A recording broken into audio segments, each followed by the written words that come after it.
To the Alex Jones Show on this Sunday, June 7th, 2015. I'm David Knight. I'll be your host here in the studio. Alex Jones is going to be co-hosting with us today.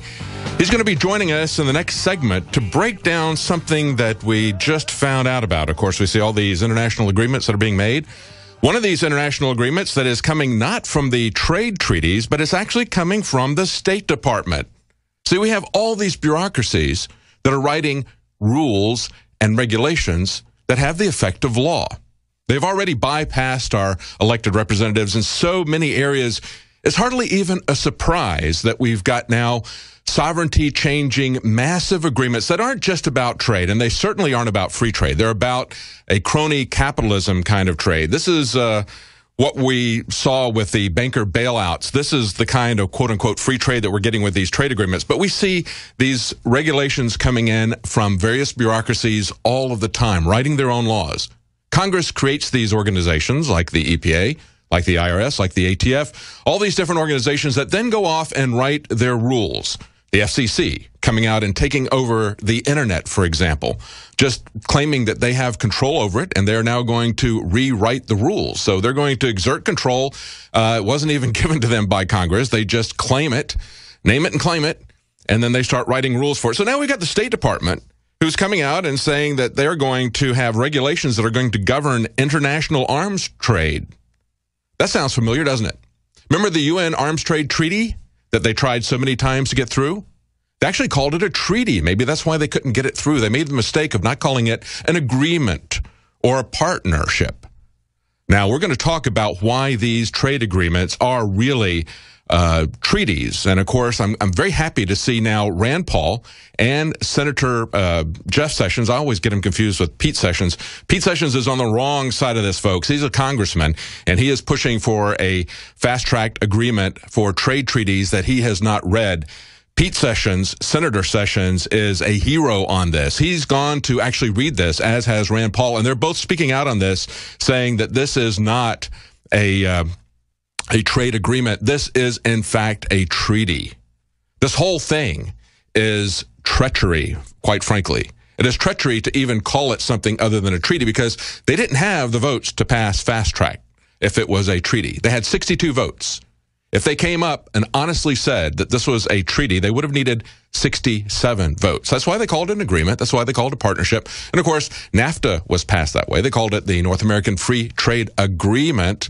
But now if you go back and look at what they're telling people when it comes up to investor-state tribunals, the same thing that we now see being applied with these trans-Pacific, transatlantic partnerships, these tribunals, I guess we should call them IS, right? Investor-state. It's another kind of IS, also created by the same people.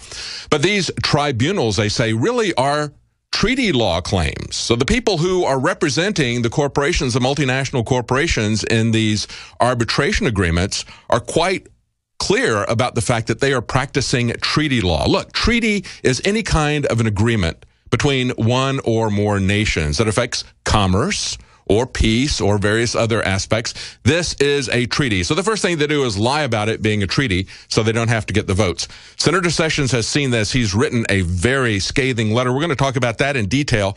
In the next segment, Alex Jones is going to be co-hosting with us throughout this hour. He's going to be talking about this particular instance with the State Department. This is essentially, according to the NRA, they're saying that this is a gag order on firearms-related speech.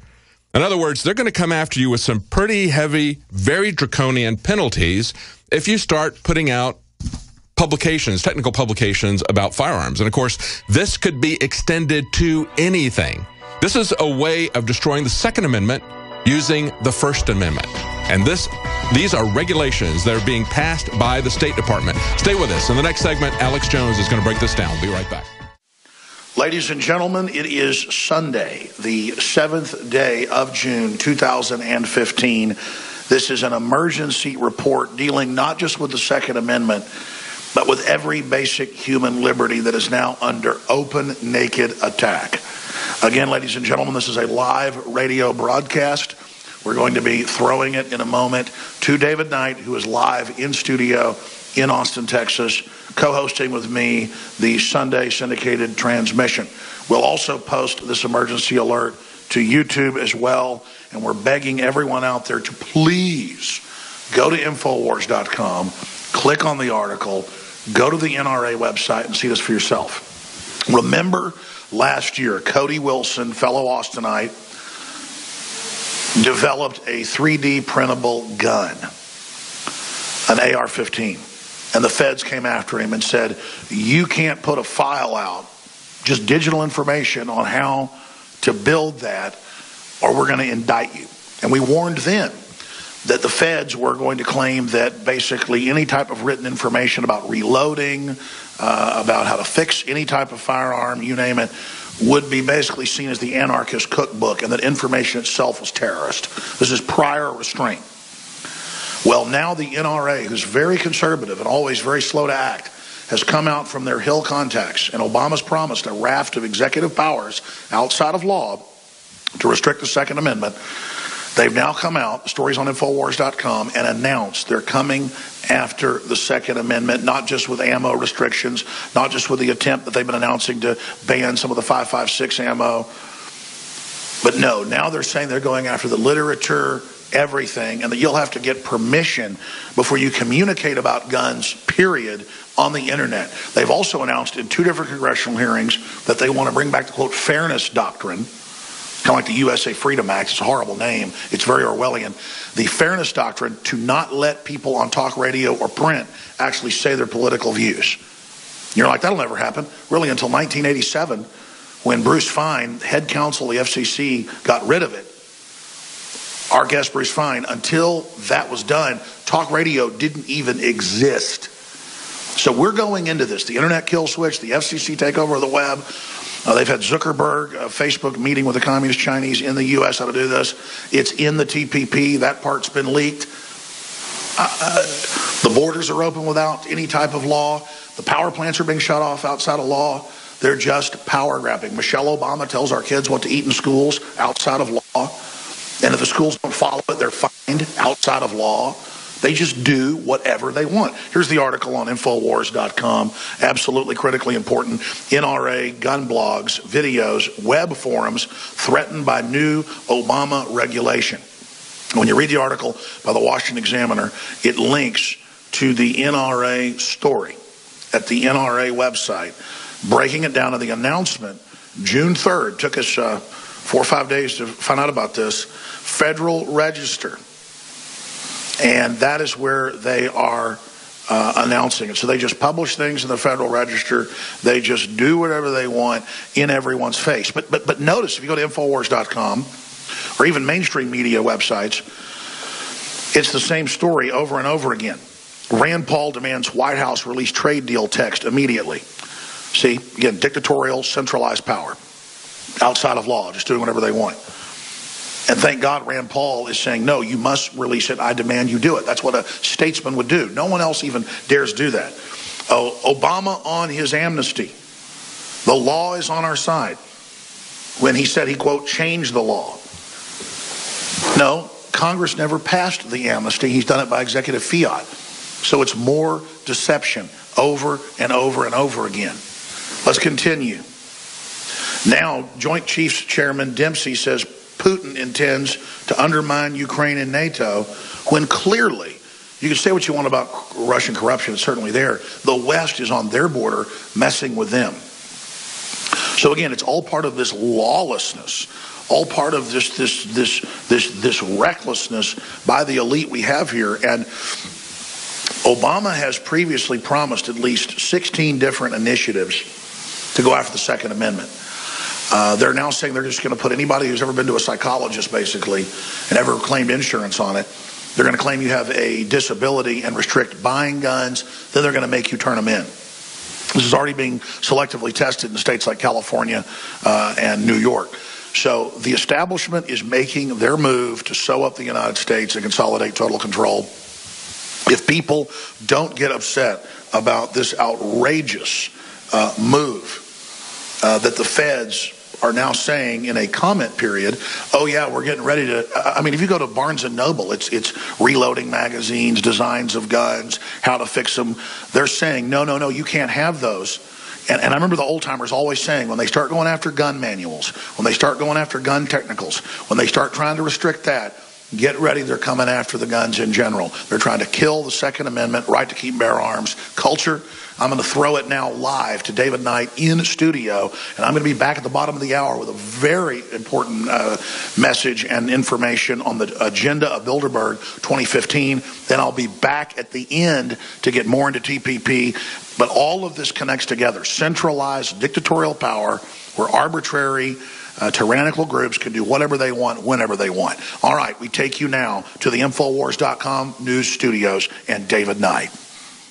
And that article that Alex was talking about on Infowars.com is the NRA says that gun blogs, videos, web forums are threatened by new Obama regulation. They say gunsmiths, manufacturers, reloaders, do-it-yourselfers could all find themselves muzzled.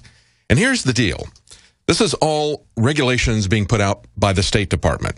Regulations that would govern international arms sales, they say. So because this is something that's going across international lines, and because, of course, the Internet is international, they would come after the Internet. They say that any technical violations of this, people would face up to $1 million and 20 years in jail. That's how draconian these regulations are. Think about how they're coming after us just in this one area. Look at the UN Arms Trade Treaty. Look at the Trans-Pacific Partnership. These are all things that can be used to stifle, to control firearms. We also have the FCC and the State Department then coming after the Internet, after free speech, after technical information. Understand that the UN Arms Trade Treaty, they put that together.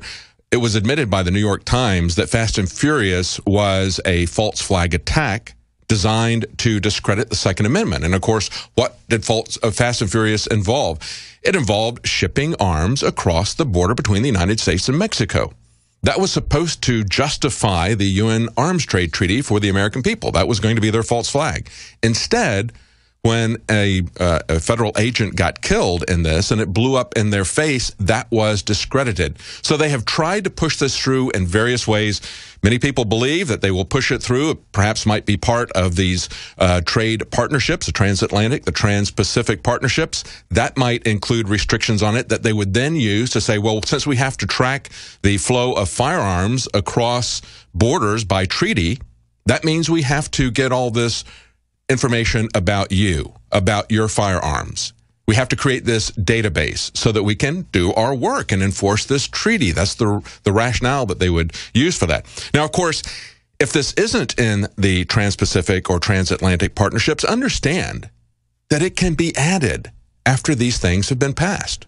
That's one of the things that's so outrageous about these partnership agreements, is that we can not only not see it before it's passed, that the elected representatives of ours cannot modify it or amend it, but that it will be easily amended without any input from the Congress after it is passed. We have to pass it so that they can change it. Stay with us. We're going to be right back. We're going to talk about Bilderberg as the root of these trans-Pacific, transatlantic partnerships. Co-hosting today with Alex Jones. In the last segment, he was talking about the new firearms regulations that the NRA has pointed out. The State Department is trying to make law that would essentially restrict not only the Second Amendment, but also the First Amendment, putting in penalties up to 20 years in prison, $1 million fines because you publish technical details about firearms or other things. In the past, what they have done is they gave an exclusion to things that were in the public domain, and so it begs the question as to how they are going to define that. And it's a very complicated discussion there, but the NRA is concerned about it. We should all be concerned about this.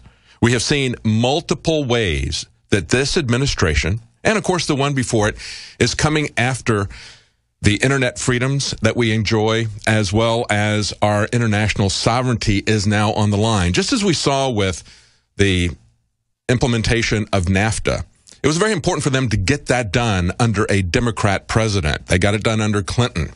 It's very important for them to get this done under Obama, because so many people who will just march in lockstep behind that, the camp followers of the Democratic Party, who might be concerned about this, because on the surface, it looks like, and this is the way they're selling it on the surface, to get it to past the scrutiny of people who aren't really paying attention. They're saying, well, this is just about free trade. So this is something between the free traders and people who are pro-business and people who are the unions. And so that's how they play it to the people who are